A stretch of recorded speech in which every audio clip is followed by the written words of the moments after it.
All things considered, Pokemon Go is actually a great game. Arguably one of the best games of all time and definitely one of the most popular. But like with any game, there are things and features that would make it literally 100 times better. And today we look at 8 features that would do just that for Pokemon Go. Like one of my top wishlist updates, breeding. If we got breeding and then never a new feature ever again, wouldn't be mad. Okay, actually would be mad, but definitely still number 1 for me. Imagine how much more fun Pokemon Go would be if you could target hunt specific Pokemon in the egg pools. You could do it in nearly every other Pokemon game in existence. The Masuda method is one of the most efficient shiny hunting strategies in the main series Pokemon games. So why isn't this a thing in Pokemon Go? I'll hand this answer off to the one and only Mr. Krabs. Hello, I like money. Eggs are as close to loot boxes as you could possibly get in Pokemon Go. You gotta spend money to hatch them, and you have no idea of what specifically you're going to get. You can see the egg pool when clicking on the egg, but there's just no way to guarantee you're gonna hatch any of those Pokemon individually. And definitely no guarantee that it's gonna be shiny, obviously. Eggs are a money printing machine for Pokemon Go, simply because the hatches are randomized. If they were to introduce breeding into the game, the whole scheme would collapse. Imagine the horror of players being able to hunt for what they want. Not in my house. But for real, I really hope they introduce this feature one day because honestly, I would probably spend a lot more money personally on incubators. Pokemon Go's other most expensive feature, raids, could improve 1,000,000% with one very simple feature, a start raid button. This would be only for private lobbies, but basically when the host of the private lobby was ready to start the raid, they would just press the button, the timer would go down to 5 seconds, and then the raid would start. Because when you're walking around with a group of people or like remote raiding with your homies, you don't really need the full 120 seconds. As a matter of fact, that wastes a ton of time. Time, by the way, that players could be spending in more raids and therefore spending more money.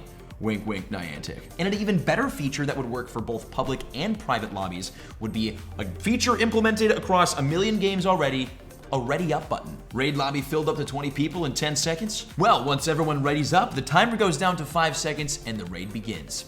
Easy peasy. This would also work better for private lobbies too, because if you're remote raiding with people, you don't really know for sure when they're ready to go. Maybe they have some Pokemon to revive, maybe they want to drop a lucky egg. No worries. When they're all done, they can just press ready up. Especially for tier 1 raid bosses where you can literally use fainted Pokemon and still beat the raid. You just don't need to sit in an Axu raid lobby for 120 seconds. You just don't. Although there would definitely be that one friend who would always be known as the guy who just never pressed ready up and made everyone else wait it out. But honestly, for this quality of life update, I'd be down for those memes. A really fun mini update would be a cheeky little audio adjustment. Shiny Pokemon sound effects. When you find a shiny in a main series Pokemon game, there's always an iconic sound effect that rings in that big moment.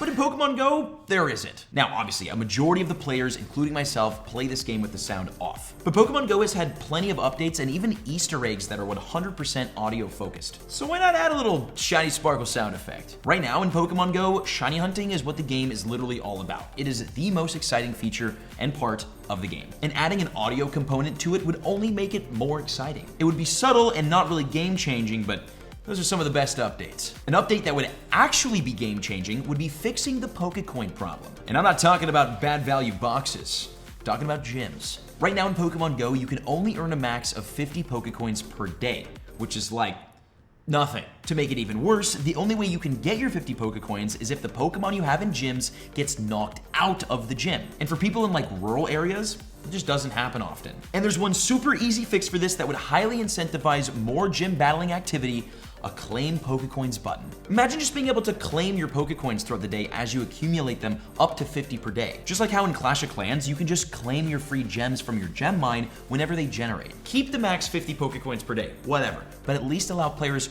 to collect the ones that they accumulate, especially even if their Pokemon is staying in the gym, because at the end of the day, that's the point of putting a Pokemon in a gym, right? To stay in there and defend it? That should be what is rewarded, not when a Pokemon loses a battle. Probably the #1 most requested new feature of all time is remote trading. And during the pandemic, Pokemon Go actually implemented remote trading on several different occasions. They even tested several max distances from close by a person to across the city from them. But we haven't seen remote trading since, and it just doesn't look like a feature that they're planning on bringing back. But why? Especially with the addition of remote raids and the incentivized XP from friendship? It's literally a meta strategy right now to have people on your friends list from all over the world and level up your friendship with them, which is kind of a beautiful thing if you think about it. Now, I understand not allowing everyone to trade globally freely, but what about in certain situations, like when people hit lucky friends? It is really frustrating hitting lucky friends with someone you know you will never ever meet. And if remote lucky trades were implemented, even with regionals trade locked, it would make a lot of people happy. But I do kind of see why they're not doing this. Pokemon Go is obviously all about going out into the world and exploring. It's a fundamental part of the game and of the developers Niantic. So adding remote trading at any level is probably seen as some sort of a slippery slope situation.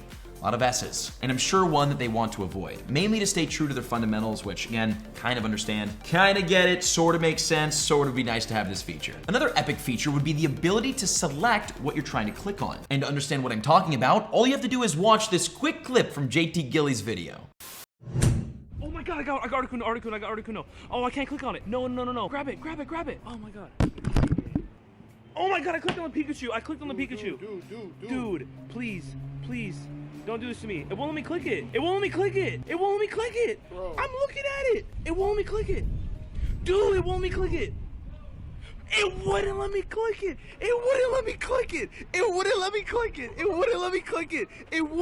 click it. I clicked every thing but the Articuno. This is every trainer's worst nightmare, and we've all had it. Maybe not all of us have lost a Galarian legendary bird, but I'm sure we've all felt the frustration of trying to click on a specific Pokemon but not being able to because it's literally inside of another Pokemon or directly under a gym or stop. And not many things are more frustrating than trying to click on a Pokemon that is inside of a Team Go Rocket grunt, because you just end up going in and out of the grunt encounter like 10 times until you finally just close the game and move on with your day. A simple fix: being able to select what you want to click on. This would also help a ton for people with big hands. Like me. A player could simply press and hold on the screen and a window would pop up showing all the clickable things close to where the finger was. The player would just select what they want to click on and voila! A million Pokemon Go headaches prevented. I'm not exactly sure how difficult this would be to make and to implement, and I'm sure it's a lot harder done than said. But wow, this feature would come in clutch in the more important moments. Do you know what else would come in super clutch? Being able to mass open and send gifts. I could say with 100% certainty that I would actually send all my daily gifts if this was a thing. Because people who have me on their friends list know that I literally never open or send gifts.